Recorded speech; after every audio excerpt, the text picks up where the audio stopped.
Valdagno, lei e lui litigano in mezzo alla strada. Qualcuno chiama i carabinieri e quando la pattuglia della stazione di Trissino arriva sul posto in via Regina Margherita, trova l'uomo che minaccia la compagna e si dà alla fuga.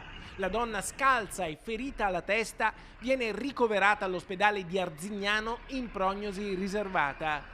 Lo stesso uomo si presenta invece all'ospedale di Valdagno. Vuole parlare con la compagna con cui racconta di aver avuto una discussione per motivi di gelosia. Qui viene identificato dai carabinieri di Montecchio Maggiore, chiamati dal personale sanitario. Convinto ad allontanarsi, si presenta allora all'ospedale di Arzignano, dove vengono ancora una volta allertati i carabinieri. Questa volta l'uomo se ne va prima dell'arrivo dei militari.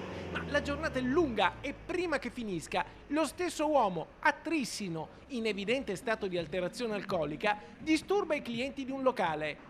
Il contegno è violento e questa volta arrivano i carabinieri che lo arrestano per resistenza pubblico ufficiale e lesioni aggravate ai danni dei militari di Montecchio Maggiore.